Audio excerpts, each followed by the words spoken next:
Your bank is not trying to make you rich. It is trying to make you predictable. And broke people are the most predictable people in the entire financial system. That sentence sounds like an accusation. It isn't. It's an operating model. Nobody at your bank wants you specifically to suffer. What they want is a customer who behaves the same way every single month. And it turns out the most reliable, most profitable, most easily modeled customer in banking is someone who is always just a little short. Here's the mystery nobody explains to you. You would think a bank wants you to have more money. More money means bigger deposits, bigger balances, a stronger relationship. But that's not where the profit comes from.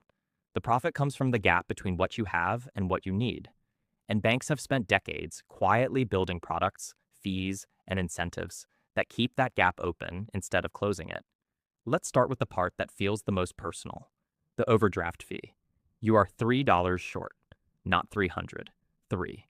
A coffee, a subscription renewal you forgot about, a debit card swipe that lands one day before payday. The bank charges you $35 for the privilege of being $3 short. Do the math on that. It is not a fee proportional to the problem. It is a flat penalty regardless of how small the mistake was, because the bank isn't pricing the mistake. It's pricing you. This is where the mystery starts to make sense. Overdraft fees generate billions of dollars a year across the banking industry, and the overwhelming majority of that revenue comes from a small percentage of account holders who get hit again and again, not because they're careless, because they're living close enough to zero that any small disruption pushes them under. The bank knows this.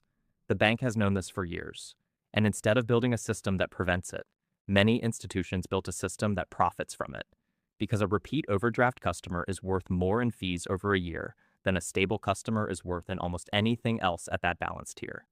Now here's the part that should actually bother you. Overdraft protection, the thing that sounds like a safety net, is often the exact mechanism that keeps you trapped. Instead of declining your card at the register and letting you feel the immediate, obvious consequence of being short, the bank quietly approves the transaction and charges you after the fact. You don't find out you're overdrawn until it's already cost you money. The friction that would normally teach you to course correct in real time has been removed and replaced with a fee. You didn't get protected. You got billed for not being warned. That's level 1 of the mystery. Now let's go one level deeper, because overdraft fees are the visible part of this. The real machine is quieter than that. Every bank makes money on the spread. That's the industry term for the difference between what they pay you to hold your money and what they charge someone else to borrow it. If your savings account pays you a fraction of a percent a year, and the bank turns around and lends that same pool of money out at 7, 12, 20% interest, the distance between those two numbers is where the bank actually lives. This is not a scandal. This is literally how banking has worked since banking existed.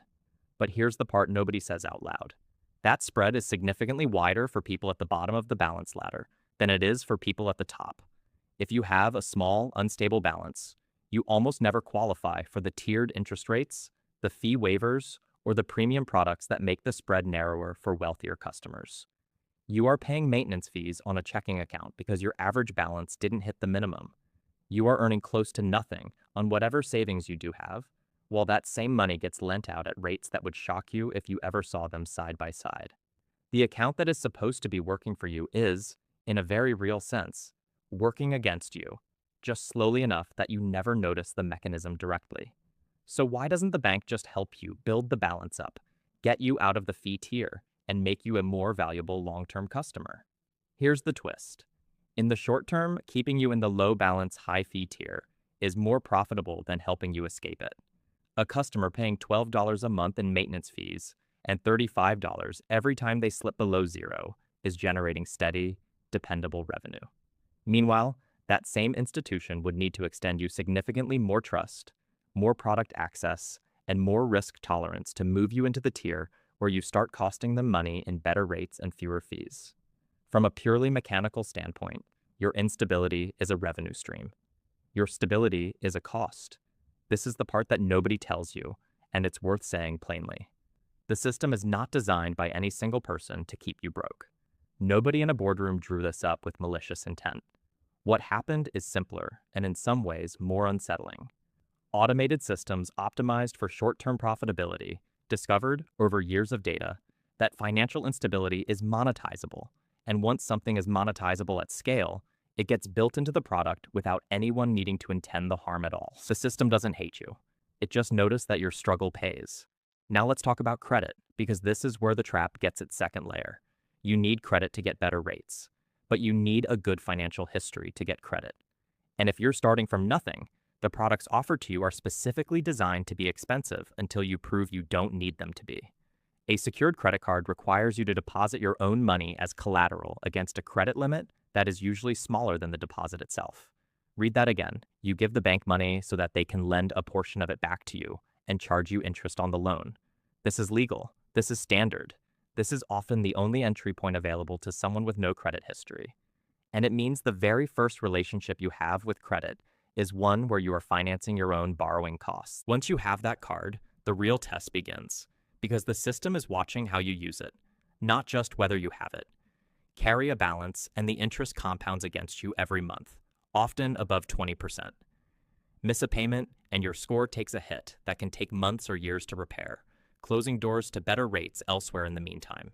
Meanwhile, someone who already has savings, already has a stable income pattern, already has an established credit history, gets offered better cards, lower rates, and higher limits without ever having to prove themselves through a penalty period. The bank isn't rewarding good behavior. It's rewarding existing advantage and calling it good behavior. There's a third layer to this that almost nobody connects to the first two, and it's the way minimum payments are engineered. The minimum due on a credit card is calculated to be just small enough that you can always afford it, and just large enough that paying only the minimum stretches a balance out for years, while interest compounds the entire time. A few $100s in purchases can turn into years of payments and multiples of the original amount in interest, and the statement never screams this at you. It sits in a small box labeled minimum payment, quietly doing the opposite of what the word protection would suggest. The option that looks the safest, the one that fits easiest into a tight budget, is frequently the most expensive path available on the entire statement. Here's the evidence that ties this together. Look at how differently the exact same mistake is treated depending on which tier you're in. A high balance customer who overdraws their account often gets the fee waived with a single phone call because the bank doesn't want to risk the relationship. A low balance customer who overdraws gets charged automatically. No call, no discretion, because there's no relationship to protect. It's not that the wealthier customer is more honest or more responsible. It's that their business is worth more to retain than the fee is worth to collect. The rules on the page are the same for everyone. The way those rules get enforced is not. This is the twist that most people never get told directly. Financial products are not neutral tools sitting there waiting to be used well or poorly. They are built, priced, and enforced based on what behavior is most profitable to encourage at each tier of customer. At the bottom, the profitable behavior is instability, because instability generates fees. At the top, the profitable behavior is loyalty, because loyalty generates long-term deposits and cross-selling opportunities across mortgages, investments, and credit products. You are not treated worse at the bottom because the bank is cruel. You are treated worse because the math genuinely works out better for them that way, and nothing in the system forces them to fix that on your behalf. There's one more piece of evidence worth putting on the table, because it explains why this feels so invisible while it's happening. Every part of this system is designed to be individually reasonable. A $35 fee sounds survivable in isolation. A 22% interest rate sounds normal because every card advertises something similar. A $15 maintenance fee feels too small to fight over. No single piece looks like exploitation on its own. It's only when you stack them together, fee on top of low interest, on top of high borrowing cost, on top of penalty pricing, that the pattern becomes visible, and by the time most people see the full pattern, they've already paid for years without knowing there was a pattern to see. So what actually breaks the cycle? Not intensity, not a single lucky break. The pattern that shows up again and again isn't dramatic, it's structural. It's building even a small buffer specifically so the overdraft mechanism never gets triggered in the first place, because the fee only exists as a possibility if your balance touches zero. It's understanding that a secured card is a stepping stone with an expiration date, not a permanent state, and moving off it the moment your score allows for something better. It's recognizing that a monthly maintenance fee is often negotiable or avoidable entirely if you know which account features waive it. And most people never ask because they don't know the waiver exists. It's paying more than the minimum whenever possible because the minimum was never designed with your interests as the priority. None of this closes the gap overnight, but every one of these moves changes which category the automated system sorts you into, and the category is what determines whether the machine works for you or against you, because that's the real answer to the mystery. Nobody wants you broke as a matter of personal ambition.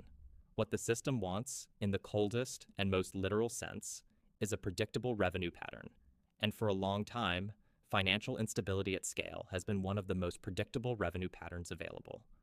The moment your balance sheet becomes stable, boring, and consistent, you stop being profitable in that particular way, and you start being profitable in a completely different way, one where the bank now wants to keep you happy instead of keep you paying. That's the part nobody tells you. It's not a conspiracy, it's an incentive structure.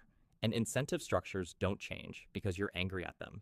They change when your behavior moves you out of the tier they were built to profit from. The account that charged you $35 for being $3 short is not evil. It's just very, very good at its job. The only real defense is understanding exactly what that job is, so you stop mistaking indifference for malice and start treating the system for what it actually is: a machine that responds to patterns. Change the pattern, and the machine responds differently. That's the whole mechanism, laid out in full.